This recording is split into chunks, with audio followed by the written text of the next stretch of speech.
যখন দ্বিতীয় সূর ফোঁকা হবে, সুম্মা নুফিকা ফীহি উখরা ফাইদা হুম কিয়ামুন ইয়ানজুরুন, তখন জমিন থেকে মানুষ উঠবে। ওই জমিন থেকে উঠবে তো সেটা কেমন উঠবে? অনুফিকা ফিস সূরি ফাতাতুনা আফওয়াজা, দল দল তারা হাসরের ময়দানে উঠবে। আল্লাহ তাবারাক ওয়া তাআলা বলছেন, ওয়া ইযাল কুবুরু বুসিরাত, সেদিন কবর থেকে কবরওয়ালাদেরকে উঠানো হবে। আফালা ইয়ালামু ইযা বুসিরা মা ফিল কুবুর ওয়া হুসিলা মা ফিস সুদূর, তুমি কি জানো না কবরের ভিতরে কি আছে? আর সেই দিনে তাদের দিলকে খুলে দেওয়া হবে, মাটির দিলকে খোলা হবে এবং সকলকে তোলা হবে। আর মানুষের দিলকে খোলা হবে, সব আমল জমা হয়ে যাবে। দুটি দিল রয়েছে, একটা মানুষ মাটি ফেটে উঠবে, আর একটা মানুষের কাছ থেকে আমল জমা হয়ে যাবে। এই যে মানুষগুলি উঠবে, বিশ্বনবী বলছেন তারা কেমন ভাবে উঠবে? হুফাতান গুরাতান গুরলান, তাদের কি হবে? তাদের খাতনা থাকবে না, শরীরে কাপড় থাকবে না, তাদের পায়ে কোনো প্রোটেকশন থাকবে না, আর তাদের কোন রকম কিছুই থাকবে না, নাঙ্গা অবস্থায় থাকবে। আল্লাহ তাবারাক ওয়া তাআলা বলছেন ওই মানুষগুলি বিভ্রান্ত হয়ে থাকবে তা নয়।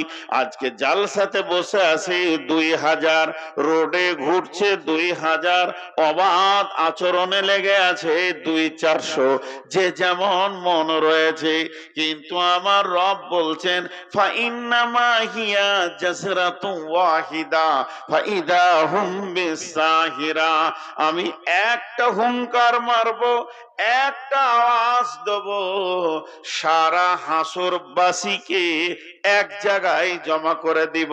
কোন পাগলকে, কোন বুদ্ধিমানকে, কোন নারীকে, কোন শিশুকে, কোন বৃদ্ধকে, কোন যুবককে, কোন যুবতীকে ফারদান আলাদা দেখতে পাবে না। আমার একটা হুঙ্কারে সব জমা হয়ে যাবে। তারা কি দেখবে? ফাইদা হুম কিয়ামুন ইয়ানজুরুন, প্রথমে তাদের চোখ কাজ করবে, দেখবে নাই, নাই তো নাই, কি নাই? বিশ্বটা যত সুন্দর করে বাগান, অট্টালিকা, বাড়ি ঘর, পুকুর, বাগান দিয়ে সাজানো ছিল, এগুলো কিছুই নাই, কিছুই নাই। শুধু তাই নয়, প্রেম নামে একটা আঠা পৃথিবীতে রয়েছে, সেই আঠাতে আমরা চিপকানো আছি। ছেলের জন্য মা পাগল, মায়ের জন্য ছেলে পাগল, ভাই ভাইয়ের জন্য মহব্বত, স্বামী স্ত্রী মহব্বত, সন্তানের সঙ্গে মা বাপের মহব্বত, আর আপনার কিনা নাতির সঙ্গে দাদু নাতির সম্পর্ক, আবার দাদা পোতার সম্পর্ক, সবগুলি যেন কেটে তছনছ হয়ে গেছে, ইয়ামল ফাসাল হয়ে গেছে, একদম যেন জুদা জুদা হয়ে গেছে। আমার কেউ নাই, আমি একা, আর আমার পাশেরও তারও কেউ নাই, সে একা। ইয়াউমা ইয়াফিরুল মারউ মিন আখিহি ওয়া উম্মিহি ওয়া আবিহি ওয়া সাহিবাতিহি ওয়া বানিহি লিকুল্লি ইমরিইন ইয়াউমাইযিন শানুন ইউগনি। চটচট চটচট করে ছাড়ছি, খুব বেশি সময় আমি আপনাদের কাছে থাকবো না। মাঝে 1 মিনিটের একটা কথা বলে নি, এটা আমি আমার জবান দিয়ে বলছি না, দিল দিয়ে বলছি। আমার কাছে সীতারামপুর ইসলামপুর পার্থক্য নেই। সীতারামপুর মাদ্রাসা আমার মাদ্রাসা, সীতারামপুর মাদ্রাসার কমিটি, শিক্ষক আমার শিক্ষক। অতএব আমি আপনাদের সঙ্গে কোনো রকম ধৃষ্টতা করব না, শুধু আবদার খুব অল্প সময়ের জন্য আছে, একটু সবর, হালকা সবরের দরজায় দাঁড়িয়ে থাকেন। তা আল্লাহ তাবারাক ওয়া তাআলা বলছেন, এই যে নাই, আবার কিয়ামতের নাম দিয়েছে কিয়ামত, কিয়ামতের নাম মাহশর, কিয়ামতের নাম সালা, কিয়ামতের নাম কারিয়া, কিয়ামতের নাম গাসিয়া, কিয়ামতের নাম ইয়াউম, কিয়ামতের নাম ইয়াউমুদ্দিন, কিয়ামতের নাম ইয়াউমুল আজিম, কিয়ামতের নাম ইয়াউমুল ফাসাব, কিয়ামতের নাম ইয়াউমুল হিসাব। কিয়ামতের যে কত রকম ভাবে ভিন্ন ভিন্ন ভিন্ন ভিন্ন ভাবে বুঝিয়েছেন আল্লাহ, ঘুরে সেই একটাই জিনিস। তো সেই দিন কেউ কারোর পরিচয় দেবে না। আল্লাহ এটাকে বলেছেন নাবাইল আযীম, আম্মা ইয়াতাসাআলুন আনিন নাবাইল আযীম আল্লাযী হুম ফীহি মুখতালিফুন কাল্লা সায়ালামুন সুম্মা কাল্লা সায়ালামুন। এটাকে নাবাইল আযীম কেন বলল ভাইরা আমার? আজকে যদি একটা রেল দুর্ঘটনা হয়, বিপদে পড়বে 200-400 জন, ওকে উদ্ধার করতে যাবে 4000 লোক। একটা নৌকা যদি ডুবে যায়, বিপদে পড়বে 20 জন, বাঁচাতে যাবে 2000 লোক, 200 লোক। একটা বাসের দুর্ঘটনা হয়ে যাক, একটা বাইকের দুর্ঘটনা হয়ে যাক, বিপদে পড়বে 20 থেকে 50 জন কি 2 জন, আর উদ্ধার করতে যাবে 200-400 জন। এটা এমন একটা জায়গা, বিপদ যেমনই হোক না কেন উদ্ধারের জন্য হাত বাড়ানোর লোকের অভাব নাই। কিন্তু কিয়ামতটা এমন একটি দিন, যতগুলি সেদিন জমা হবে, যতগুলি সেদিন উঠবে, সবাই নিজের বিপদ নিয়ে বিচলিত থাকবে। উদ্ধারকারী শব্দটা পাওয়া যাবে না, উদ্ধারকারী দল পাওয়া যাবে না, স্বেচ্ছাসেবক পাওয়া যাবে না যে আপনার হাতটা ধরে তুলে দেবে। এটা এমন একটা জিনিস, সবাই যেন নিজে নিজে নিজে নিজে নাফসি নাফসি নাফসি নাফসি। এমনি সাধারণ মানুষ তো দূরের কথা, নবীরাও পর্যন্ত সেদিন পেরেশান থাকবেন। শুধু একজন নবী বলবেন উম্মতি, তিনি হলেন নবী মুহাম্মদুর রাসূলুল্লাহ সাল্লাল্লাহু আলাইহি ওয়াসাল্লাম।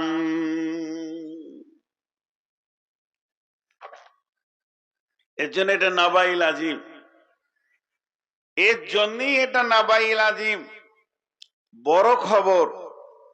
জি ভাই, ছোট্ট একটা জিনিস আমার বুঝে আসছে না, বর্তমান মুসলমানদের চলা ফিরা, উঠা বসা, লেনদেন, ব্যবহার, খাওয়া দাওয়া দেখে মনে হচ্ছে না যে কিয়ামত আছে।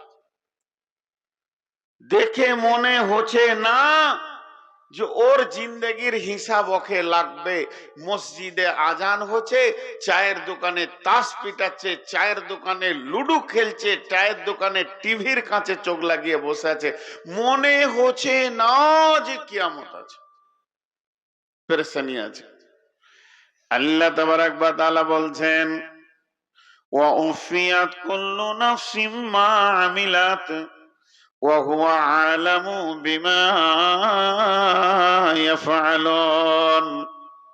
ওয়া উফিয়াত কুল্লু নাফসিম মা আমিলাত, যতগুলি আত্মা কিয়ামতের মাঠে দাঁড়াবে, তাদের আমলের পরিপূর্ণ বদলা আল্লাহ তাদেরকে দেবেন। আল্লাহ তাবারাক ওয়া তাআলা বদলাতে এতটুকু কম করবেন না, যতটা প্রয়োজন অতটা দিবেন। ওয়া হুয়া আলামু বিমা ইয়াফআলুন, তিনি এমন একজন আল্লাহ, আমি সারা জীবনে কি করেছি তার কাছে হিসাব আছে। আমার সারা জীবনের কোনো একটা জায়গা গোপন করার ক্ষমতা হয়নি। আমার আল্লাহর কাছে জিন্দেগির হিসাব গুলো রেডি হয়ে আছে। তাই আমার আল্লাহ বলছেন ওয়া হুয়া আলামু বিমা ইয়াফআলুন, যার হাতে আমার হিসাব, যার হাতে আমার জান্নাত, যার হাতে আমার জাহান্নাম, যার হাতে আমার জিন্দেগির সুখ দুঃখ, ওর এই হাতে আমার চাবি। আমার জিন্দেগির কতগুলো আমল কেমন কেমন আমি করেছি, কোন আমলটা আমি করেছি, কোনটা করিনি, কোনটা ছাড়া গেছে, নেকি করেছি না গুনাহ করেছি, আমার রবকে কোনো সাক্ষী লাগবে না। আমার গুনহার ব্যাপারে আমার রবই হলেন যথেষ্ট। তাই আমার আল্লাহ অন্য জায়গায় বলেছেন বিসমিল্লাহির রহমানির রহিম সুম্মা তুরাদ্দুনা ইলা আলিমিল গায়বি ওয়াশ শাহাদাতি ফায়ুনাব্বিউকুম বিমা কুনতুম তা'মালুন। এমন একজনের কাছে মরার পর তোমাকে নিয়ে যাওয়া হবে, সেই জন তোমার সমস্ত খবর রাখে। তুমি প্রকাশ্যে যে গুনাহ করেছ, তুমি আপনার কিনা গোপনে যে গুনাহ করেছ, আপনি আমি প্রকাশ্যে যে গুনাহ করেছি আবার গোপনে করেছি, দিবালোকে করেছি, রাত্রি আন্ধারে করেছি, একা করেছি, নির্জনে, সকলকে নিয়ে করেছি, কোন গুনাহটা তার কাছে নতুন নয়, সমস্ত গুনাহ তার নখদর্পণে রয়ে গেছে। তাই আমার আল্লাহ বলছেন শুনেলে আমি তোকে পরিপূর্ণ তোর আমলের বদলা দিয়ে দিব। ওয়া উফিয়াত কুল্লু নাফসিম মা আমিলাত ওয়া হুয়া আলামু বিমা ইয়াফআলুন।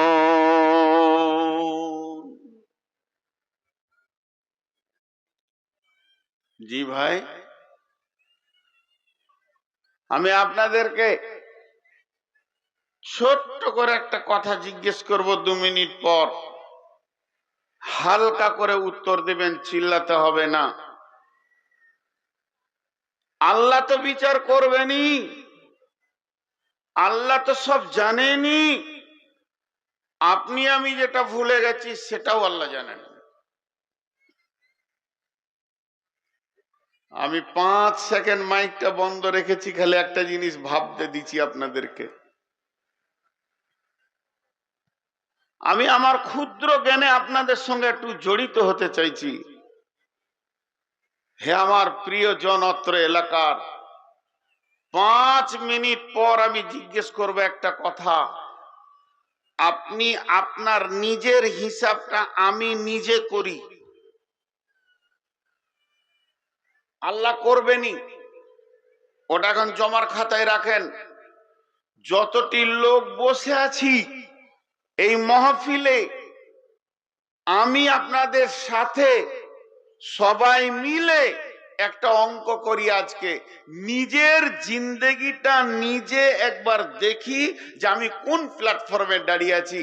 এক্ষুনি যদি মওত আসে, আমি 100% মানে বিশ্বাস যে আমি জান্নাতে যাব, আল্লাহ রাজি আছে, আর না হয় আল্লাহ আমার উপরে নারাজ আছে।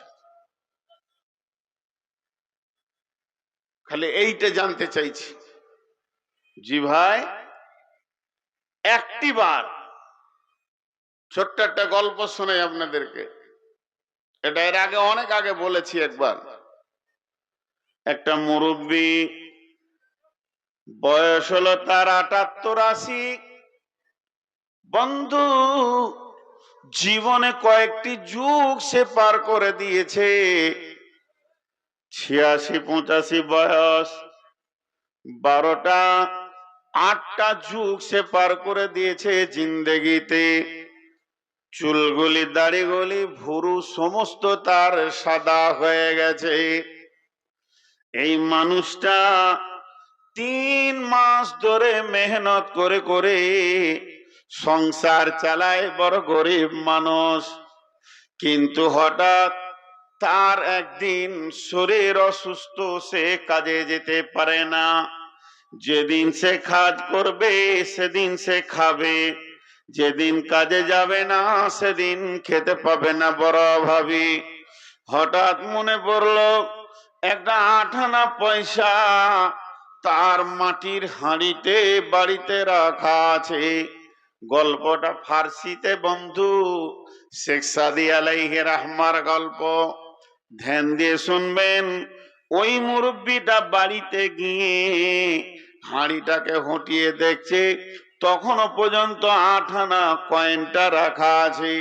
মনটা বড় খুশি হলো, আজকে তো আমার কাছে 8 আনা আছে, মানে আমি এখন অনেক সম্পদের মালিক। সে 8 আনা পয়সাটা নিয়ে আস্তে আস্তে সে রুটির দোকানে যাচ্ছে।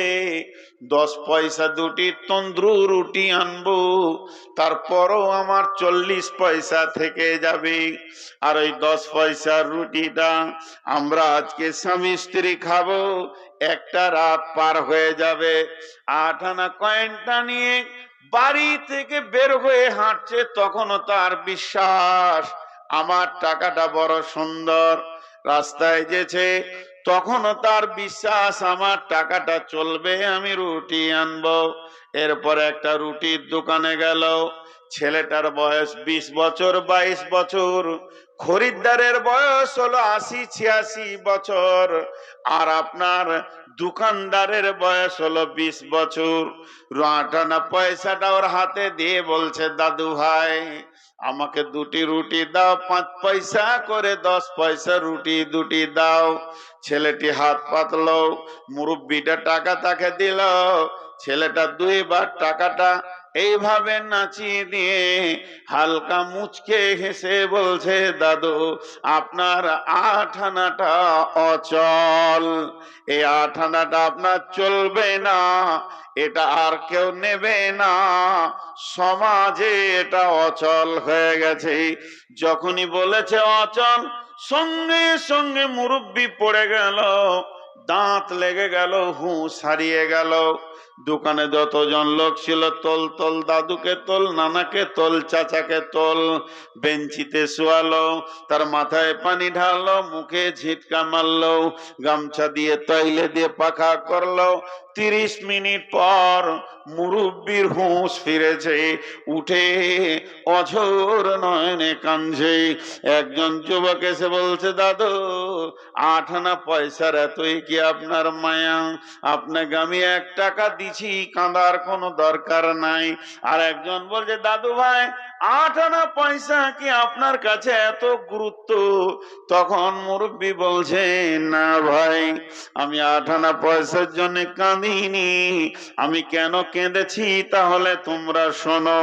8 আনা পয়সাটা যখন বাড়িতে ছিল, আমার বিবেক জ্ঞান বুদ্ধি বলছে পয়সাটা চলবে। আমি যখন রাস্তায় আনি তখনও জানি পয়সাটা চলবে। আমি যখন দোকানদারকে দিই 100% আমার ভরসা ছিল পয়সাটা চলবে। এবার একটা বাচ্চা ছেলে পয়সাটা 2 বার নাচিয়ে বলছে এ পয়সা চলবে না। তখনই আমি ভেবে নিলাম আমার জিন্দেগির চয়েসের কোনো মূল্য নাই, আমি কিছুই জানি না, কিছুই চিনতে শিখি নাই। আমার যদি 8 আনা পয়সা একটা চায়ের দোকানে না চলে, একটা রুটির দোকানে না চলে, তাহলে আমি আজকে 80 বছর 86 বছর ধরে নামাজ পড়ছি, রোজা রাখছি, তেলাওয়াত করছি, জিকির করছি, জীবনে কত আমল করে ঢেরি লাগিয়ে দিলাম। আমার বুকের বিশ্বাস এই আমলগুলো কিয়ামতের মাঠে চলবে, কিন্তু যাকে আমলটা দিতে হবে জমা, তারই নাম আল্লাহ। আল্লাহকে যখন আমি আমার নামাজ রোজাগুলো দিব, আল্লাহ যদি একবার বলে দেয়, হতভাগারে তোর জিন্দেগির একটা আমল চলবে না, সেদিন তোমরা কে আমাকে চালিয়ে দেবে বলো? এর জন্য আমি বেহুশ হয়ে পড়ে গেছি। আমি যখন পয়সা চিনতে পারিনি, তাহলে আমার আমলের ব্যাপারে অনেক অনেক অনেক অনেক সন্দেহ থেকে গেছে। অতএব বন্ধুরে, আমার আল্লাহ বলছেন, ওয়া উফিয়াত কুল্লু নাফসিম মা আমিলাত ওয়া হুয়া আ'লামু বিমা ইয়াফআলুন। আমি ভাবছি আমার আমল ঠিক আছে, কিন্তু আল্লাহ বলছেন, জানো না তোমার কি জ্ঞান আছে? তোমাকে সেদিন আমি পরিপূর্ণ বদলা দিয়ে দিব। তুমি যা আমল করেছো এ ব্যাপারে তোমার কোনো জ্ঞান নাই, এ ব্যাপারে জ্ঞানের যথেষ্ট আমি। ওয়াহু আ'লামু বিমা ইয়াফআলুন, তুমি পৃথিবীতে কি করে এসেছো এটা আমি জানি। নিধন করার পাঁয়তারায় অনেক নিরীহ মুসলিমকে হত্যা করেছো, আমরা চুপ ছিলাম। বাসে ট্রেনে দাড়িওয়ালা টুপিওয়ালা মুসলিমদেরকে তোমরা হত্যা করেছো, তাদেরকে অপমান অপদস্থ করেছো। আপনাদেরকে ফারাক্কা কেন্দ্রিক মাফিকুল বলে এক ভদ্রলোক, বৃদ্ধ মানুষ, তার সেক্সুয়ালের অত পাওয়ার নেই, অভিযোগ খাড়া করে এই মাফিকুলকে জনসমুদ্রে তাকে হেনস্থা করা হয়েছে, অপমান করা হয়েছে, তাকে মারা হয়েছে, তার দাড়ি ধরে ছেঁড়া হয়েছে, টানা হয়েছে। শুভেন্দু অধিকারী, তবে ওই মেয়েটাকে স্বাগতম জানিয়েছো, বরঞ্চ ধন্যবাদ জানিয়েছো। আমরা নিরীহ মুসলিম, আমরা চুপ ছিলাম, শান্তিপ্রিয় মুসলিম, আমরা ঝামেলা চাইনি। তবে আজকে মুসলমানের মগজে হাত দিয়েছো, জেনে রাখো সোতা ওয়াসের কো জাগাও মা। আমি এর আগে বলেছি কোন মুসলমানকে খাপায়ও না বন্ধু, যদি খেপে যায় তাহলে আমরা মৃত্যুর স্বাদ আমরা বুঝেছি। দিমদিমা মামা সার দেগা তব নেহি দেগা মামা, মাথায় যখন পাগড়ি বাঁধি গর্দান চলে যাবে, পাগড়ির সম্মান আমরা বুঝি। মান তামাসসাকা বিসুন্নতি ইনদা ফাসাদ উম্মতি ফালা হুয়া জুরুহু মিয়াতা শাহিদিন। মরতে তো হবেই হবে, মরতে তো হবেই হবে। আমরা মরণটাকে সে সুস্বাদু মরণ মনে করি, যেই মরণটা বাপদাদার পৈতৃক সম্পত্তি রক্ষা করতে গিয়ে যদি প্রাণ দিতে হয়, রক্ত দিতে হয়, জান দিতে হয়। তুমি কান খুলে শুনে রাখো, কত রক্ত তোমার চাই, সব রক্ত ঢেলে দিয়ে হলেও এই জমি রক্ষা করবো ইনশাআল্লাহ। অত সহজেই তোমাকে ছেড়ে দেব না। কোথা থেকে এসছো তুমি? দেশের সম্প্রীতি রক্ষার স্বার্থে তোমরা অরক্ষায় স্লোগান দিয়ে হিন্দু হিন্দু এক হও, তোমার স্লোগান হিন্দু হিন্দু এক হও, তুমি স্লোগান দাও। তুমি বলেছিলে 2 কোটি হিন্দু দিয়ে রামনবমী করব, তুমি পারো নাই। কারণ দেশের হিন্দু ভাই তারা জানে এটা অন্যায়, এটা বিরাট অন্যায়। আমাদের মুখ খোলার আগে অনেক দেশীয় হিন্দু ভাই তারা মুখ খুলে অকাপ সম্পত্তি রক্ষার দাবিতে তারা সোচ্চার হয়েছে। আমরা হই নাই, আমরা এমএলএ নয়, আমরা এমপি নয়, আমরা ভোটের দ্বারস্থ নয়, আমরা নেতা নয়, আমরা নেতৃত্ব দেওয়ার মানে আমরা জায়গায় নেই। যারা নেতা নেতৃত্ব, যারা এমপি এমএলএ তাদেরকে আপনারা জানেন। এই এলাকায় নেতাকে, এই এলাকায় এমপি কে, এই এলাকায় এমএলএ কে তাদের সোনার তার দিয়ে মুখটাকে সেলাই করে দেওয়া হয়েছে। তারা আগামীতে ভোটে দাঁড়াবেন, তাই দিদির অপেক্ষা করছে পশ্চিম বাংলার মানুষ। তা দিদির অপেক্ষায় যদি আমি মুখটা খুলি, ঠোঁটটা যদি নড়াই, তাহলে পরে তো আমার ঠোঁটের ফাঁকে আর এই ইলিশ মাছের দাগা ঢুকবে না, খাসির মাংস ঢুকবে না। লোককে চাকরি দেওয়ার প্রবচনায়, প্রলোভনে তাদের কাছ থেকে ছিনিয়ে আত্মসাৎ করা, এগুলো হবে না। তাই টিকিটের আশায় বসে আছো। যারা এই টিকিট বরাদ্দ করে, যারা এই জনসমুদ্রে ভোট চাইতে এসছে, যাদেরকে চিহ্নিত করুন। আমি জোর গলায় প্রতিবাদ করে বলছি, তাদেরকে মুড়ো ঝাঁটা দিয়ে তাদের গোবর মেখে তাদের মুখের উপর ছড়ে মারেন। আজকে তারা একটা মুখ খুলে না, কারণ তারা মুসলিম। তোমাকেও পস্তাতে হবে, তোমাকেও পস্তাতে হবে, জেনে রাখো। তালের একটা বেগড়ে সরাম করে পড়ে আছে, তাকে নিয়ে চুলোই ভরলেও কাঁচা হয়ে আছো তো, তোমার পরে টাইম চলে আসছে, নড়া দিলে তোমাকে পড়তে হবে। তুমি কথা বলো না কেন? তুমি কথা বলো না কেন? একটা এমএলএ মুখ খুলে চলো। আমরা দেখেছি বেলডাঙ্গা কেন্দ্রিক হুমায়ুন কবির, সে বলেছিল, তার একটা কথা আমার খুব ভালো লেগেছে। সে আগে বলেছে আমি একজন মুসলিম, আগে আমার জাতি, তারপরে পার্টি, তারপরে উল্লেখ করেছে তৃণমূলে আমি এসেছি এই তো কিছুদিনে, তৃণমূলের জন্ম তো কিছুদিন হলো। আর আমি হুমায়ুন কবির, আমার জন্ম তো 60 বছর আগে, আমি 60 বছর আগে থেকে মুসলিম। ওই আর হুমায়ুন কবিরের সাথে কোনো এমএলএ সাথ দেয়নি। টিকিট নিবে আগে, টিকিট নেওয়ার পরে ভোটটা তো আপনাদেরই নিবে। টিকিট নেওয়ার পরে ভোট কাদের কাছে যাবে? আপনাদের কাছে যাবে না? ভোট আপনাদের না? ওদের স্লোগানটা আমি বহুদিন আগে বলেছি, এলাকায় বহু বক্তব্য দিয়েছি। ওদের স্লোগানটা কান ভরে শুনে রাখেন। বহু পুরাতন ভাবে আন্দোলন করে আসি, আমাদের আন্দোলনে আপনারা কান দেননি, আমাদেরকে মৌলবি মোল্লা মনে করে ছেড়ে দিয়েছেন। আজকে অভিশাপ হয়ে আপনার ঘাড়ে চেপেছে বাঁদররা। এই বাঁদর নামানো সম্ভব এখন আর হচ্ছে না। এখন আপনাকে রাস্তায় নামা ছাড়া আর উপায় নেই। আমি বহুদিন আগে থেকে সাবধান করেছিলাম, বহুদিন আগে থেকে আন্দোলন শুরু করেছি। রমজান মাসের আগে একটা বহরমপুর টেক্সটাইল মোড়ে বৃহত্তম আন্দোলনের ডাক দিয়েছিলাম।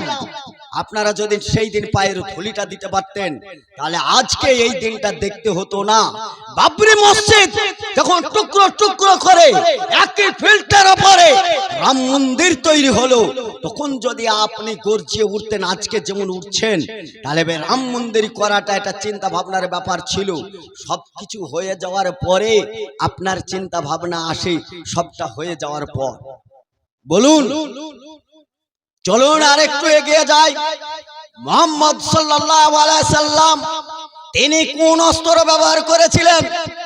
দেশে এত শান্তি ফিরিয়ে নিয়ে আসা, এত বড় জগতা দূরীভূত করে অন্ধকারে নিমজ্জিত ছিল, সেই অন্ধকারকে ফাড়ি দিয়ে কিসের দ্বারা সম্ভব হয়েছিল? কাদ জাআকুম মিনাল্লাহ নূরুন ওয়া কিতাবুম মুবিন, আল্লাহর কাছ থেকে স্পষ্ট জ্যোতি কোরআনের আলো, কোরআন দিয়ে সম্ভব হয়েছিল মানুষকে হেদায়েতের রাস্তায়। ওই কোরআনের আহ্বান জানিয়ে বলি, ভারতের প্রধানমন্ত্রী নরেন্দ্র মোদী তিনি দেশের সংখ্যালঘুকে অত্যাচার করে মসনদে টিকে থাকার বহু স্বপ্ন দেখছে। ওই স্বপ্ন সফল হবে না, বরঞ্চ এগুলো দাওয়াতি প্রোগ্রাম।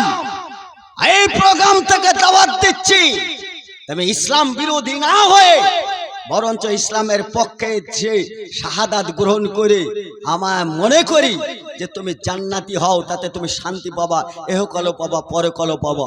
নরেন্দ্র মোদীকেও যেমন বলি, অমিত শাহকেও বলি, দিলীপ ঘোষকেও বলি, যারা পাঁয়তারা করে বেড়ে আজকে দেশে অরাজকতার সৃষ্টি করছো, আল্লাহ তোমাদেরকে হেদায়েত দান করুক।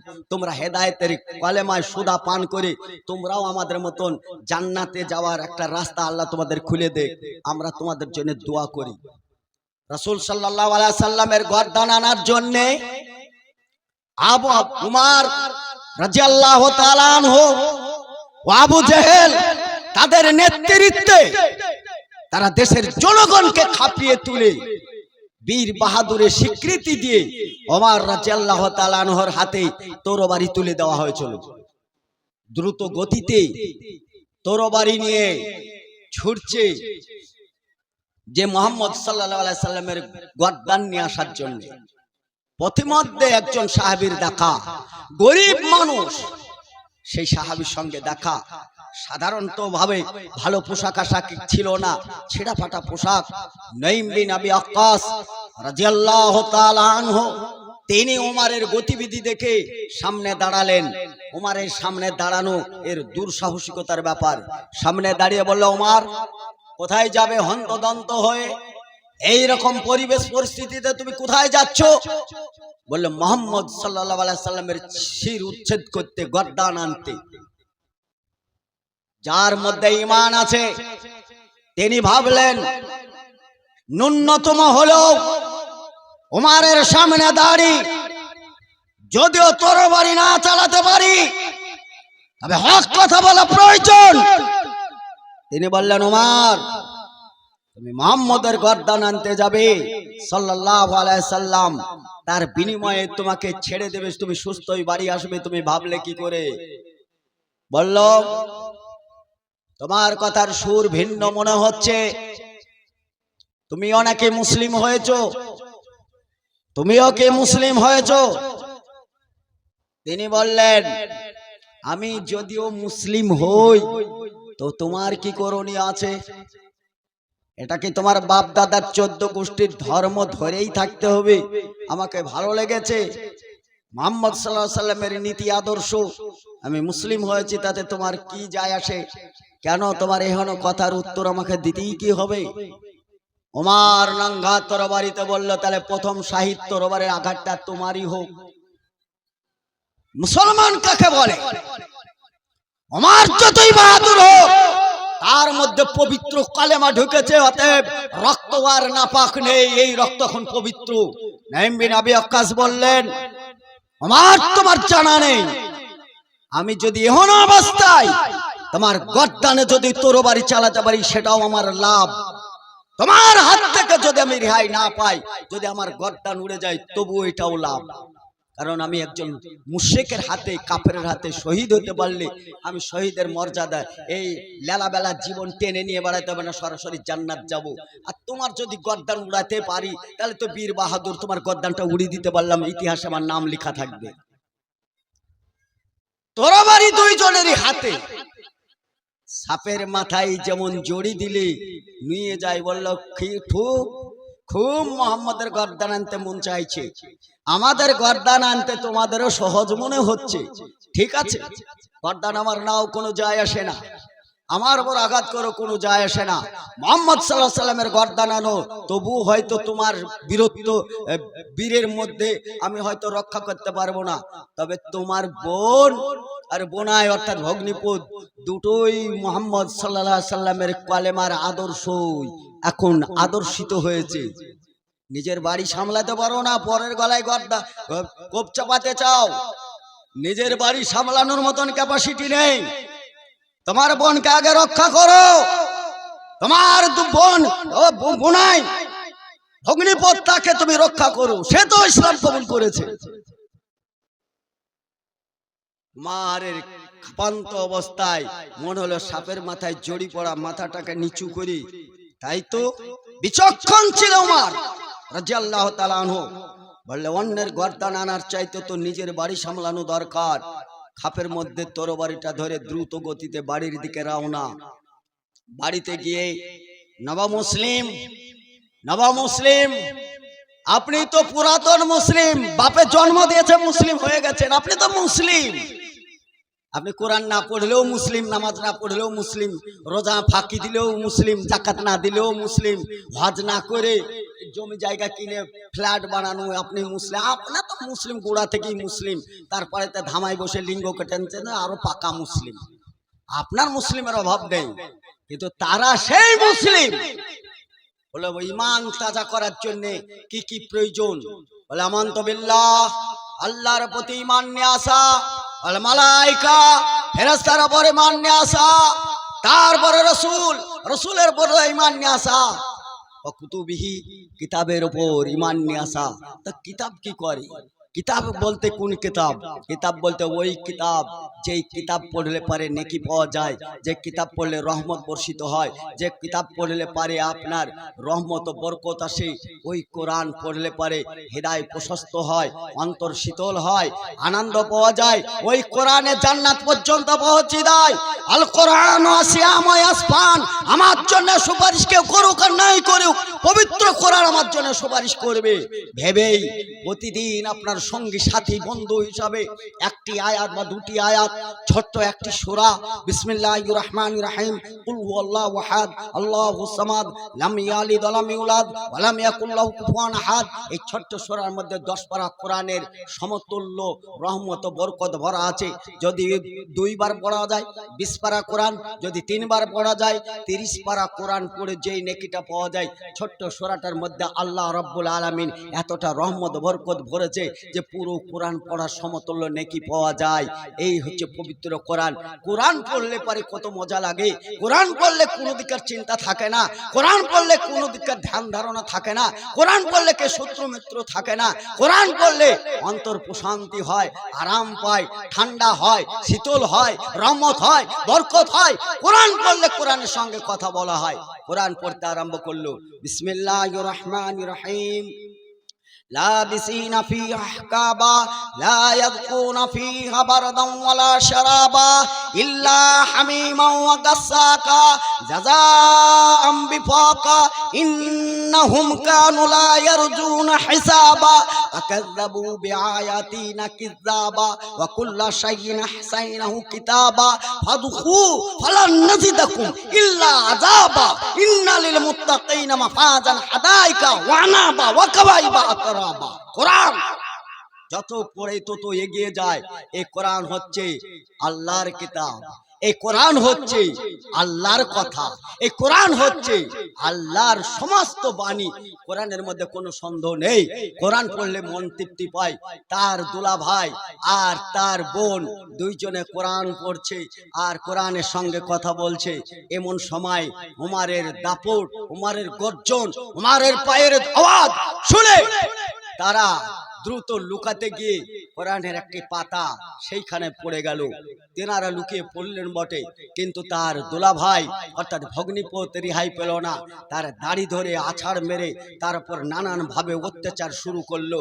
তার বোন ফাতেমা রাদিয়াল্লাহু তাআলা আনহা মেয়ে মানুষ, তিনি গর্জে উঠে বলল, ওমর তোমার গায়ে যে রক্ত আছে ওই একই রক্ত আমার গায়ে আছে। অবশ্যই তুমি দোলা ভাইয়ের গায়ে হাত দিতে পারবে না। এই হাত দেওয়ার তোমার অধিকার রাখে না। কেন তুমি মারছো? তোমার তো সম্পদ নষ্ট করা হয়নি। তোমার কি অধিকার আছে?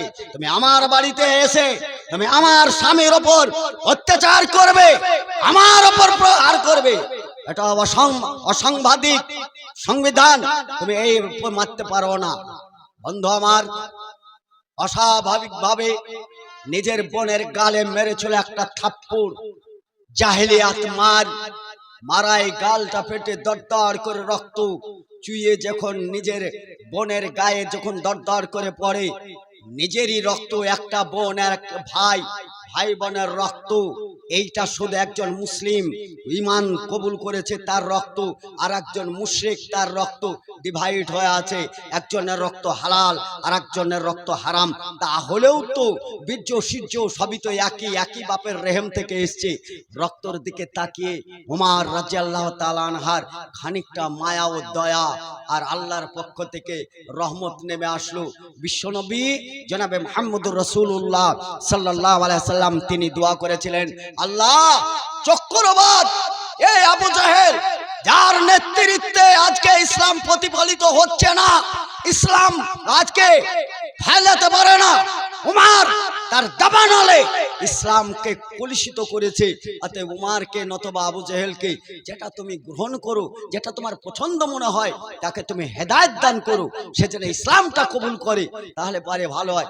নবী মুহাম্মদ রাসূলুল্লাহ সাল্লাল্লাহু আলাইহি সাল্লামের দোয়া উমরের পক্ষ থেকে কবুল হয়ে উমর রাদিয়াল্লাহু তাআলা রক্তর দিকে তাকিয়ে তার মনটা নরম হয়ে গেছে। বারবার যেন ওই মুখে গালের দিকে একবার তাকায় আর একবার দেখছে তো সেই কোরআনের পাতা যেটা উঠিয়ে রাখতে পারে নাই সেটা পড়েছিল।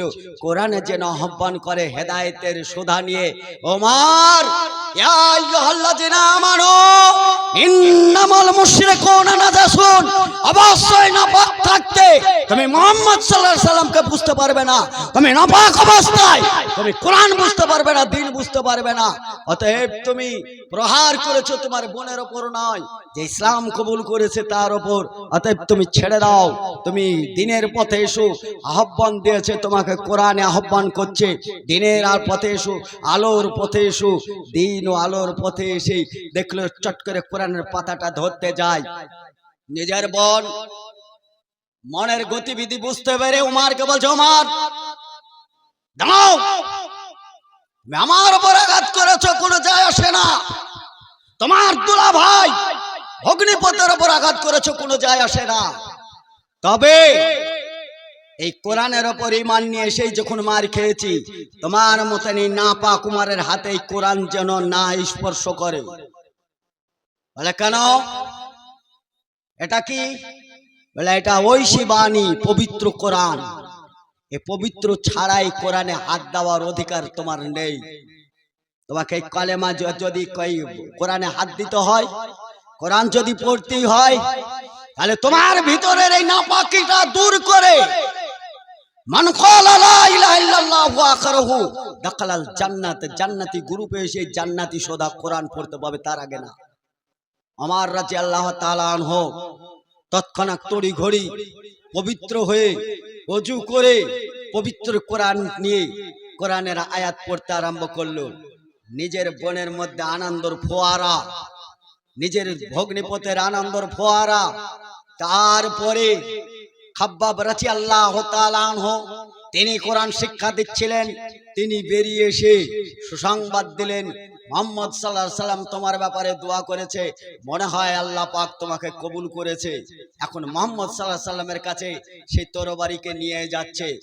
আলী রাদিয়াল্লাহু তাআলা আনহু আরো যে সমস্ত সাহাবী বর্গ যেনারা ছিলেন তেনারা দাঁড়িয়ে বললেন, উমার আসছে এইদিকে, যদি উমার এরকম করে, হে মুহাম্মদ সাল্লাল্লাহু আলাইহি সাল্লাম আপনি আমাকে একবার অনুমতি দেন, উমারের গর্দানটাকে দ্বিখণ্ডিত করে এইখানে আপনার পায়ের সামনে রেখে দেব, তবে আপনার গায়ে আঁচড় লাগতে দেব না।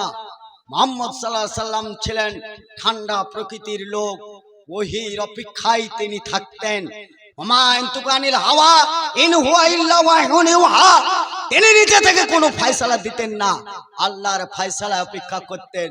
ওমরের নম্রতা ভদ্রতা তার চলার গতিতেই বুঝতে পেরে মুহাম্মদ সাল্লাল্লাহু আলাইহি সাল্লামের কাছে এসে আত্মসমর্পণ করে মুহাম্মদ সাল্লাল্লাহু আলাইহি সাল্লামের হাতে হাত দিয়ে কলেমার সুধা পড়ে তিনি বললেন, হে মুহাম্মদ সাল্লাল্লাহু আলাইহি সাল্লাম আজ থেকে আপনার আমি প্রিয় বন্ধু হয়ে গেলাম, আমার জান থাকতে আপনার উপরে কেউ আঘাত করতে পারবে না। ওয়াল্লাযী নাফসি বিয়াদিহি, আল্লাহর কসম করে বলছি আপনার দেহ রক্ষার জন্য ওমর যথেষ্ট। বলুন কি করতে হবে?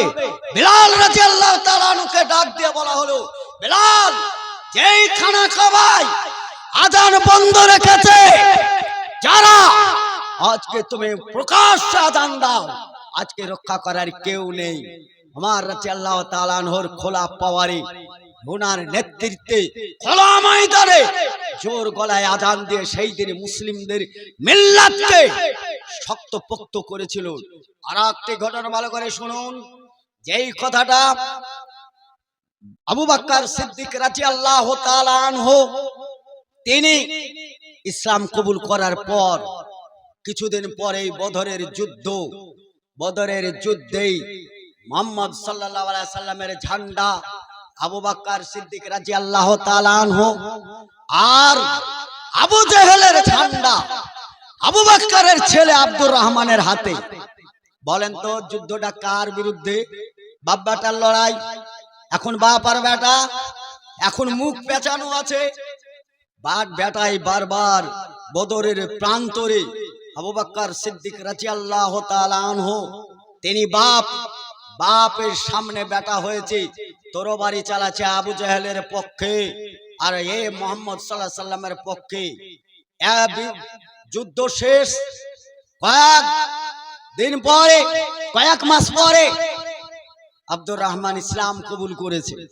একই দস্তরখানায় পাশাপাশি খেতে বসেছে, এই পারে বাপ আর ওই পাশে ছেলে একই দস্তরখানায় খানা খেতে খেতে বলছে, আব্বু আজকের দিনটা কত মনোরম পরিবেশ, আজকের কত সুন্দর পরিবেশ, বাপ বেটা একই দস্তরখানায় খাচ্ছি, কিন্তু বদরের যুদ্ধের দিন ওই প্রান্তরে দেখেছি একদিকে আপনি ছিলেন মুহাম্মদ সাল্লাল্লাহু আলাইহি সাল্লামের ঝান্ডা হাতে, আমার হাতে ছিল আবু জেহেলের ঝান্ডা। কয়েক দফা আপনি আমার সামনে ছিলেন, আপনি বাপ, তাই আমি আপনার গলায় তরবারি না চালিয়ে পেচ কাটিয়ে অন্য জায়গায় যুদ্ধ করেছি। আবু বকর সিদ্দিক রাদিয়াল্লাহু তাআলা আনহুর কথা হাদিসে এরকম পাওয়া যায়, তিনি নম্র ভদ্র নরম দিলের লোক ছিলেন। তিনি বললেন, শুনে রাখো বেটা, আমি এইরকম ঠুনকো ইমানদার নয়, এইরকম ইমান নয়। মুহাম্মদ সাল্লাল্লাহু আলাইহি সাল্লামের পতাকা আমার হাতে থাকায় মুহাম্মদ সাল্লাল্লাহু আলাইহি সাল্লামকে আমি যত মহব্বতটা করি, তোমার মতন শতাধিক ছেলে যদি আমার তরবারির ডগায় আসতো, আমি তোমার কল্লটাকে দুথান করে দিতাম, বাপ্পাটার পরিচয় থাকতো না, তোমার গর্দানটাকে আমি উড়িয়ে দিতাম, কারণ তোমার হাতে ছিল আবু জেহেলের ঝান্ডা, আমার হাতে ছিল মুহাম্মদ সাল্লাল্লাহু আলাইহি সাল্লামের ঝান্ডা। ওয়াকুল যা আল হক জাকাল বাতিল ইন্নাল বাতিলা কানা জাহুকা হক প্রতিষ্ঠিত করতে গিয়ে বাপ আর বেটার লড়াই, বেটার গর্দান ওড়ানোর কথা ভেবেছে। এই হচ্ছে সেই মুসলিম জাতি। আমরা বাপ বেটা পর্যন্ত ইসলামের জন্য বেটার পরিচয় পর্যন্ত আমরা ভুলে যাব। তুমি কোথাকার শুভিন্দু হে, তোমাকে ভুলতে 1 সেকেন্ড দেরি লাগবে না। কোথাকার মিঠন চক্রবর্তী ডাব্বু, তোমাকে ভুলতে 1 সেকেন্ড টাইম লাগবে না। কোথাকার তুমি দিলীপ ঘোষ, তোমার ঘোষ তোমাকে ভুলতে 1 মিনিট টাইম লাগবে না। স্বরাষ্ট্রমন্ত্রী অমিত শাহ, এই টাকলাকে ভুলতে 1 সেকেন্ড দেরি হবে না। তোর বাড়ির টোকাই যদি তোমাকে পায়, বাপ্পাটার রক্ত আলাদা করতে আমরা জানি। আমার জমি সম্পত্তি নিয়ে তুমি বেশি পায়তারা করবে না, না তো আমরা সেই জাতি ইতিহাস বয়ান দিচ্ছি। কোথায় আমাদের সেই রক্ত? আমাদের গায়ে খালেদ বিন ওয়ালিদের রক্ত আজও আছে। আমরা শুয়ে আছি, ঘুমিয়ে আছি। আমার বাপের পৈতৃক সম্পত্তি আমার দেশে থাকবে, এটা তো স্বাভাবিক, কারণ আমরা তো এই দেশে রাজত্ব করেছি। আমার তো আগ্রা থাকবে, এটা তো স্বাভাবিক। ইডেন গার্ডেন আমার থাকবে, এটা তো স্বাভাবিক। দিল্লি থাকবে, এটা তো আমার স্বাভাবিক। তাজমহল থাকবে, এটা তো আমার স্বাভাবিক। কাটরা মসজিদ থাকবে, এটা তো আমার স্বাভাবিক। বাবরি থাকবে, এটা তো আমার স্বাভাবিক। আমাদের থাকবে মানে আমরা এই দেশের সোনাগরুক, আমরা দেশে রাজত্ব করেছি, আমাদেরই তো থাকবে। তুমি কি করেছো হে? এ আরএসএস এর দল গুন্ডাবাজি করতে এসে রামনবমীতে তোমরা খোলা তরবারি নিয়ে দেশে অশান্তি শৃঙ্খলা তোমরা সৃষ্টি করেছো। আমাদের দেখাও, প্রমাণ করো। বরঞ্চ তোমরা রাস্তায় হাঁটতে গিয়ে আমরা সোশ্যাল মিডিয়ার মাধ্যম দিয়ে এটা দেখেছি, অনেক মুসলিম ভাই তারা বোতল বোতল পানি সরবরাহ করে তোমাদেরকে পান করিয়েছে, করাই নাই? ওয়ালা তাসতাবিল হাসানা ইল্লা বিসাইয়া ইদফা বিল্লাতি আহসান, এটা নবীর আদর্শ, কোরআনের আদর্শ। কারণ আমরা দেশপ্রেমিক। দেশপ্রেমিক তোমার কাছে শিখতে হবে না। তোমার যা রক্ত দেওয়া হয়েছে তার ডবল রক্ত আমরা দিয়েছি, কারণ হাড়ি আমার হাতে ছিল। হাড়ি বাঁচাতে গিয়ে রক্ত আমার বেশি দিতে হবে, এটাই স্বাভাবিক। দেশের হিন্দু ভাই অনেক রক্ত ঢেলে দিয়েছে দেশ বাঁচাতে গিয়ে। আজও ওয়াকফ সম্পত্তি বাঁচাতে গিয়ে নিরপেক্ষ হিন্দু ভাই যারা আমরা দেশীয় হিন্দু, যারা দেশপ্রেমিক, তারা আজও ওয়াকফ বিলের দাবিতে তারা গর্জে উঠেছে। আমরা জানি অনেক হিন্দু বোন তারা মুখ খুলেছে ওয়াকফ সম্পত্তির পক্ষে, তোমাদের প্রত্যাহারের দাবিতে। অনেক হিন্দু এমএলএ এমপি তারা পদত্যাগ পর্যন্ত করেছে। তোমাদের লজ্জা লাগে না? তুমি প্রধানমন্ত্রী, তোমার দরকার ছিল একটা দেশে হাসপাতাল তৈরি করা, তোমার দরকার ছিল একটা ইউনিভার্সিটি তৈরি করা, তোমার দরকার ছিল মুসলিম সকলের জন্য কোনো একটা দেশের সেবামূলক কাজ করা। তুমি কিছু না পেয়ে মুসলিম মারা সংখ্যালঘুদেরকে তুমি আলাদা করে তুমি হিন্দু একাও করো, তোমার হিন্দুকে এক করো, দেখি করো। তুমি তো 2 কোটি নিয়ে রাস্তায় নামবো বলেছো, 2 লাখও নামাতে পারোনি। তার মানে দেশের হিন্দু বুঝে গেছে এই বিজেপি 1 নম্বরের ইবলিশের চাইতে খারাপ শয়তান। তোমার শয়তানি ধরা পড়েছে, আর ইবলিশগিরি করো না। তোমার এই ইবলিশগিরি যতদিন চলবে আমরা ততদিন বাড়ি ঘর ছেড়ে দিয়ে রাস্তায় বসে থাকবো। তুমি বিল পাস করছো কি করে না দেখে দম নাই। ভাই সকল, আমি যতই গলা ফাটাই আর যতই বলি একা না বোকা, আমার কোনো মূল্য আছে? কথা বলেন, আমার মূল্য আছে? আমরা সবাই যদি একত্রিত হই, মূল্য আছে না নেই? ওয়াতাসিম বিহাবিলিল্লাহি জামিআন ওয়ালা তাফাররাক, কোরআনের শব্দ এটা। আমরা ইউনিটি, সেই ইউনিটি করতে চাই যেটা মৌমাছির নেতৃত্বে একটা নেতৃত্বে মৌচাক যেমন ধরে রাখতে পারে, আমরা এরকম নেতৃত্বে দিয়ে আমরা মুসলিম অমুসলিম যারা আমরা দেশীয় ভাই, আমরা মুসলমান के पहले और हिंदू का पहले और है और मुसलमान का पहले और मीम है और मीम मिलकर के हम है तो हिंदुस्तान है। আমরা যারা দেশপ্রেমিক, যারা দেশ গড়েছি, তারা আমরা পারবো। আমরা ইডেন গার্ডেন মাঠকে ঠেকাতে, আমরা পারবো তাজমহলকে রক্ষা করতে, আমরা পারবো আগ্রা রক্ষা করতে, আমরা পারবো দিল্লির জামা মসজিদ রক্ষা করতে, আমরা পারবো কাটরা মসজিদ রক্ষা করতে, আমরা পারবো বাবরি মসজিদ রক্ষা করতে, আমরা পারবো ইমামবাড়া রক্ষা করতে। আমরা দেশীয় হিন্দু ভাই আমরা সকল মিলে ঐক্যবদ্ধ যদি হয়, আরএসএস প্রচালিত দেশের কুখ্যাত সন্ত্রাসের নেতা গুন্ডা নরেন্দ্র মোদী ও অমিত শাহ তাদেরকে বিতাড়িত করতে জনগণ যদি সংঘবদ্ধ হয় পারা যাবে ইনশাআল্লাহ। অবশ্যই এতদিন ঘুমিয়েছিলাম, শুয়েছিলাম, কোরআন পড়েছি, শ্যাম পালন করেছি, তোমাদেরকে পানি পান করেছি। এখন তুমি মুসলমানের গায়ে হাত দাও নাই, মগজে হাত দিয়েছো। মগজ বাঁচাতে গেলে যত রক্ত লাগে এই দেশের মাটিতে তত রক্ত দেব, 1 ইঞ্চি জায়গা ছেড়ে দেব না। কান খুলে শুনে রাখো, তোমার বাপের পৈতৃক সম্পত্তি না, তুমি চাইলেই পাবে। তোমার বাপকে বলো জমি দিতে, আমার জমির উপর তুমি কেন, আমার বাপ দাদার জমির উপর তোমার চোখ যায় কেন? কেন এত স্পর্ধা তোমার? ভোট চেয়েছো, ভোট দিয়েছি। কেজরিওয়াল ফেল করেছো, তুমি বিজেপিতে জিতেছো, ওখানে অনেক মুসলিমরা ভোট দিয়েছে। খাল কেটে তো কুমির নিয়ে আসা হয়েছেই, আর তারপরেও তোমাদের রক্ত তো ওই রক্ত। কোরআন বলেছে ওদের রক্ত ওরা সবাই না পাক। অতএব ওদের না পাকিতে আপনারা বিশ্বাস করেন মানে, ওদের কথাই বিশ্বাস করেন মানে। অমিত শাহ বলেছে মুসলমানের জমি মুসলমানেরই থাকবে। আমরা শুধু সুরক্ষা করার জন্য আমরা এটাই করেছি, বিল পাস করছি। আচ্ছা ওদের কথা কি বিশ্বাস আছে? আছে? যদি তোমার কথা ওইটা যদি বিশ্বাস থাকে, তুমি আমার জমি সম্পত্তি সুরক্ষার জন্য তুমি বিল পাস করেছো, তাহলে দিল্লির রাজপথে যারা মুসলমানরা সালাত আদায় করছিল, নামাজ পড়ছিল, তোমার ওই গুন্ডা পুলিশ তারা হাই মেরে লাঠি মেরে মসজিদে এই নামাজ থেকে হটাবার চেষ্টা করেছো। ঠুনকো ইমানদার নিয়ে নামাজ পড়া হয় নাই। একটা মুসলমানকে তুমি রাস্তা থেকে হটাতে পারো নাই। তোমার জানা উচিত ছিল নামাজ অবস্থায় কোন মুসলমানকে পুলিশে হাই মেরে লাথি মেরে বন্দুক দিয়ে মেরে নামাজ ছাড়াতে পারা যায় নাই, তাহলে এ জাতিকে আর কিছু তো পারা যাবে না, এটা জানা উচিত ছিল।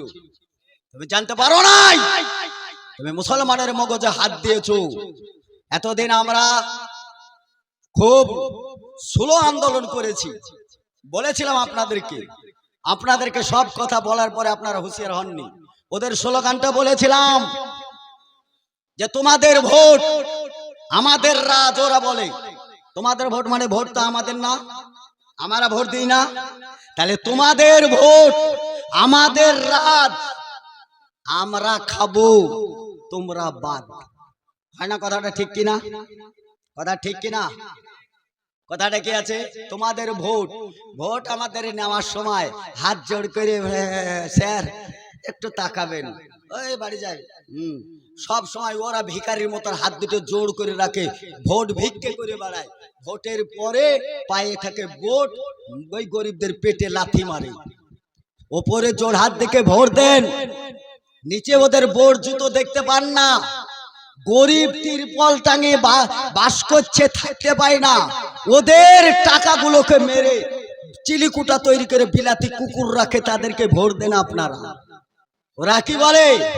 তোমাদের ভোট আমাদের রাজ, আমরা খাবো তোমরা বাদ।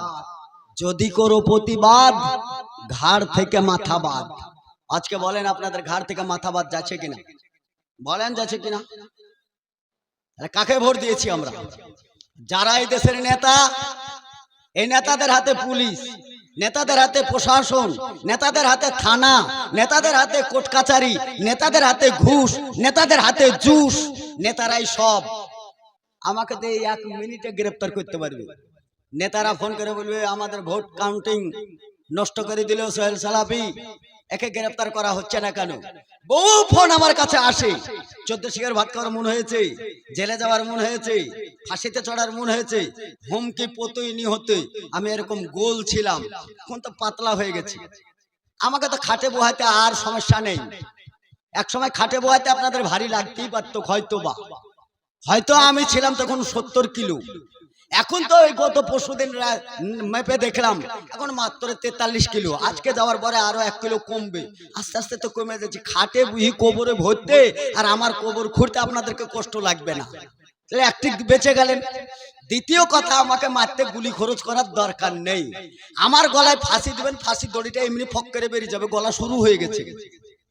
আপনি আর কি করতে পারেন?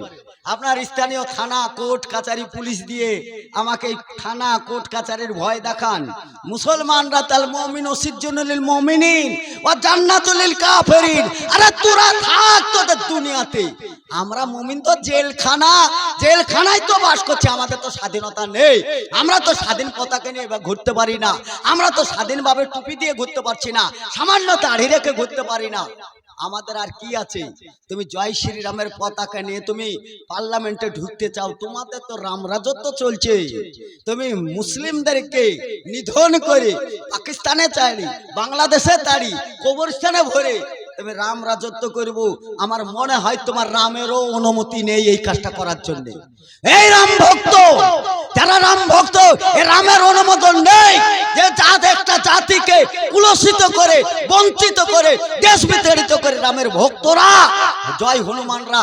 আমার মনে হয় তোমার হনুমানও খুশি নাই এতে, তোমার রাম ভক্তরা মনে হয় খুশি নাই।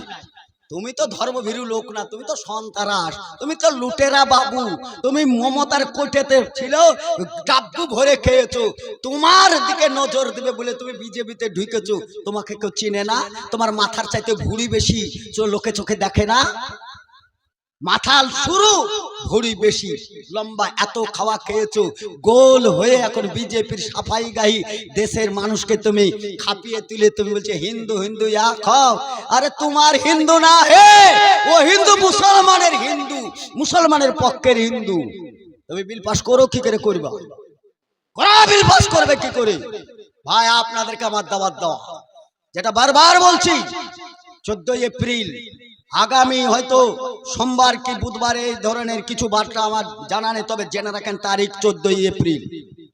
আমরা সকল ঐক্য জোট, এখন আর হানাফি নেই, এখন সাফি বেরেলি মাযহাবি আইলা হাদিস আমার দেখে লাভ নেই। এখন ঐক্য জোটের ডাক, আমরা সকল মিলে দেশের হিন্দু আপামার জনতা, যারা দেশপ্রেমী, যারা দেশের মাটিকে ভালোবাসি, আমরা সকল ঐক্য জোট মিলে আমরা বহরমপুরে 14 এপ্রিলের ডাক দিয়েছি। আপনাদের পায়ের ধুলি চাই, যাবো তো ইনশাআল্লাহ, আবার ইনশাআল্লাহ। যারা এই হাতটা তুলে রাখাচ্ছেন, আপনাদের হাত আল্লাহর কাছে সাক্ষী। এই হাত আল্লাহ কবুল করলে জান্নাতে যাওয়ার সময় এই হাতটা আবারও দরকার হয়ে যাবে। ভাই সকল, পৃথিবীতে আমরা বসবাস করার মতো আমাদের আর সুখ আহ্লাদ নেই।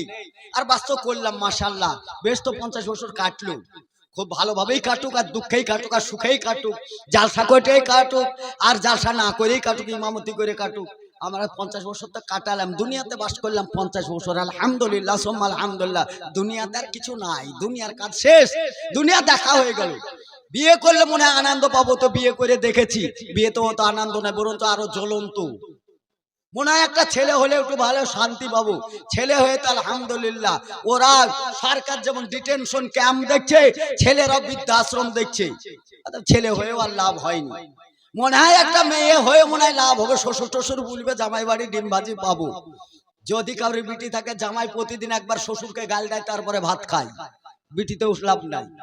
যদি বিটিকে মাল টাল দিয়ে যদি তাকে কুম্ভীরের মতন পেট ভরি দিতে পারো, তবে জামাই বাপজি বলবে, আর না তো শালার বেটা শালাই বলে অধিকাংশ। নিজের ছেলে ছেলে হয় না, পরের ছেলে ছেলে হবে জি। নিজের বেটা বাপকে বাপ বলতে চায় না, মুখটা করে ঘুরে বেড়ায়। পরের ছেলে তোমাকে বাপজি বলবে, যেখানে স্বার্থ আছে বাপজি সেখানে আছে, স্বার্থ নেই বাপজি নেই। জামাইকে ইসমাইল লুঙ্গি দিবেন, কাপড়টা পরে যাবে সাদা ফক ফক ফক করছে, হ্যাঁ কিরে জামাই কাপড়টা কে দিয়েছে? আমার শ্বশুর মশাই দিয়েছে। শ্বশুর মশাই পড়াশোনা জানুক আর না জানুক, মাস্টার মশাইয়ের মতন সম্মান শ্বশুর মশাই। আর যদি ওই ইসমাইল লুঙ্গি না পাওয়া যায়, শ্বশুর মশাও বলবে না, মশাই তো দূরের কথা। ফলে সব স্বার্থের দুনিয়া দেখলাম দুনিয়াতে। বিয়ে করে দেখেছি, বিয়ের আগে দেখেছি, সবাই তো প্রেম প্রীতি ভালোবাসা করে কলেজ ইউনিভার্সিটির গুড়াই গুড়াই ঘুরে বেড়ায়, আর সবাই মনে করে যে সবাই প্রেম প্রীতির মধ্যে ডুবে থাকে। তা আমিও মনে হয় এটা একটু প্রেম তো আমার জীবনে আসতে পারে। কোনো মেয়ের সামনে হয়তো দাঁড়াইছি, বলছে ও বাবা কাল পেঁচা মুখ দেখে ছিঁড়ি নাই, সে আবার প্রেম করতে এসছে, তাহলে সেখানেও লাভ হয়নি। তাহলে প্রেমের জায়গায় লাভ হয়নি, কলেজে পড়েও লাভ হয়নি, মাদ্রাসা পড়ে লাভ হয়নি। ওর যারা ফর্সা ফর্সা ডুগডুগে ছিল, জায়গির বাড়ি ভালোই খাবার পেয়েছে। আমাদের এই তো মাশাআল্লাহ এই চেহারা, খাবার দুধ থেকে কুকুর বিড়ালকে যেমন দেয় ওরকম আমাদেরকে দিয়েছে। এই তো আমাদের জিন্দিগি। তাহলে পড়াশোনার জিন্দিগি গেল। মনে হয় বিয়ে টিয়ে করলে শ্বশুর বাড়ি যাবো, একটু ভালো টালো হবে।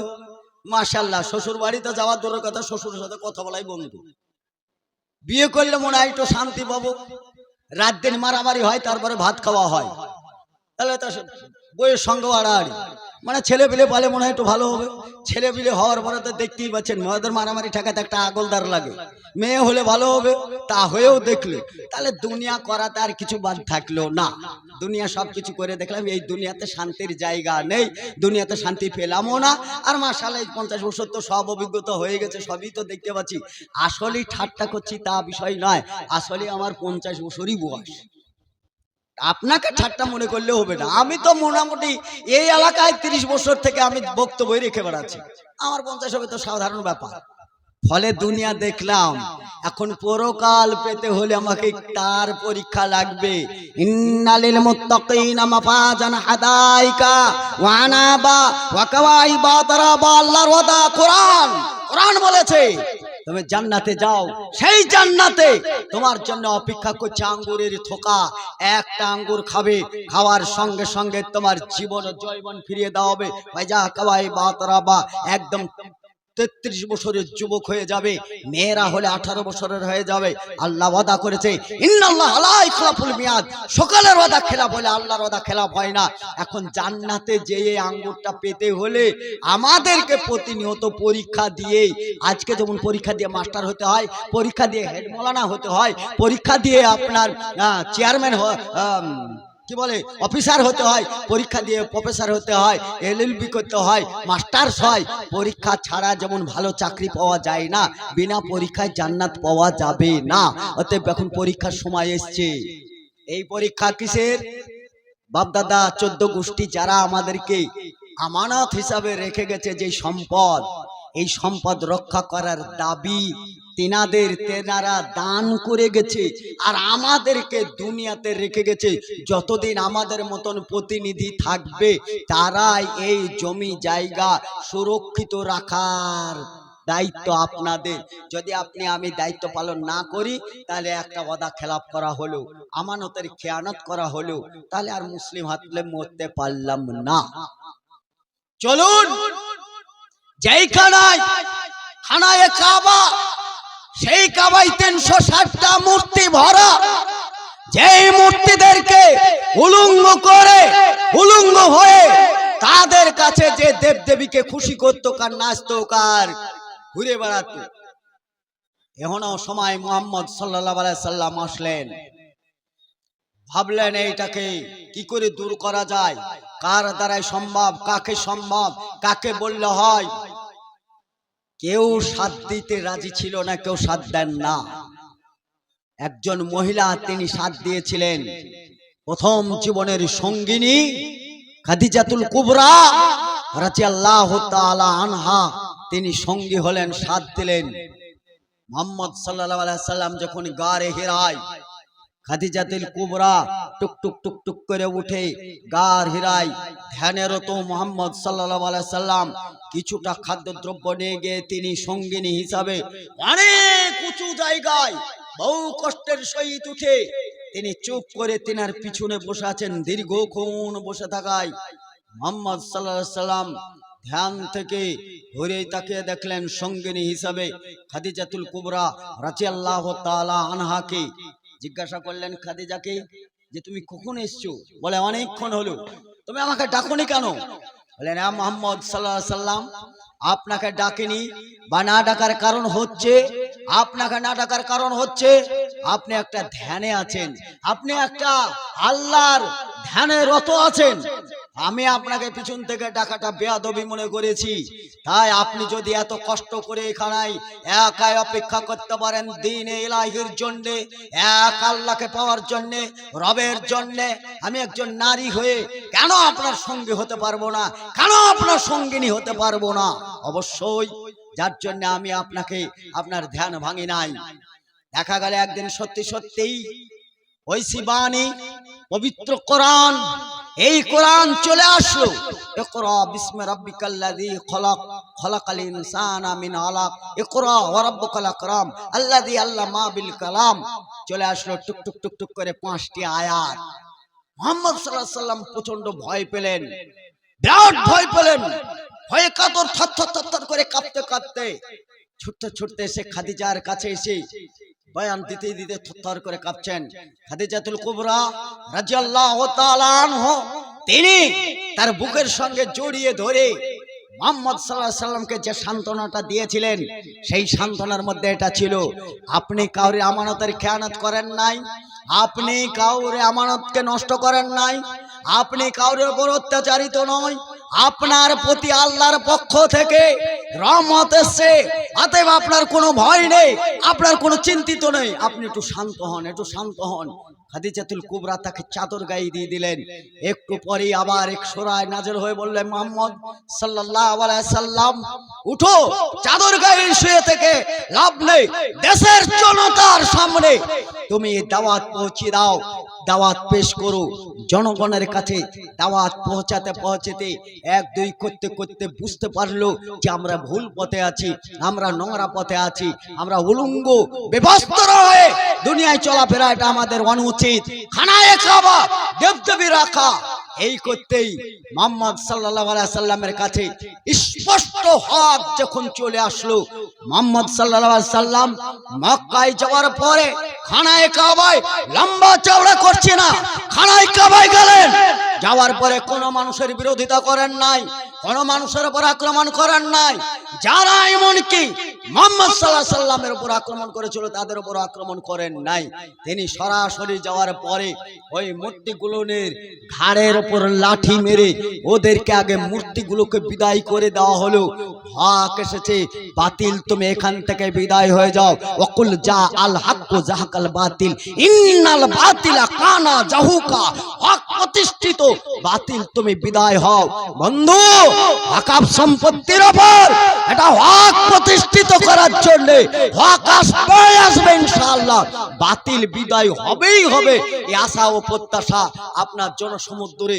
আমার শেষ কথা আবারও বলি, এই ওয়াকফ বিল প্রত্যাহারের দাবিতে আপামর জনতা নারী পুরুষ নির্বিশেষে গর্জে উঠুন। 14 এপ্রিল বহরমপুরের মাটি, সেইখানে এসে আপনারা আমরা জোরদার এই সরকারের নিন্দা ও ধিক্কার জানাই। আরএসএস প্রচারিত সরকার, বিজেপি সরকার দেশ থেকে বিদায় হোক, বিতাড়িত করার দাবিতে আমরা 14 এপ্রিল বহরমপুর ঐক্য জোর দিয়েছি। আপনাদেরকে আহ্বান ও দাওয়াত এই প্রোগ্রামে শামিল হওয়ার জন্য অবশ্যই আসবেন, তার দাবি রেখে আমার বক্তব্য এখানে ব্রেক করছি। কারণ আমার ভাই নূর মোহাম্মদ খাতির সাহেব উনি চলে এসেছেন, ওনার সময় নষ্ট করে আমার কোনো লাভ নাই। আমি যতটুকুই বক্তব্য রেখেছি আমার জাতির স্বার্থে বক্তব্য রেখেছি, আমি যতটুকুই রেখেছি আমার জমি সম্পত্তি রক্ষার স্বার্থে বক্তব্য রেখেছি, যতটুকুই রাখছি বা রাখবো সেটুকু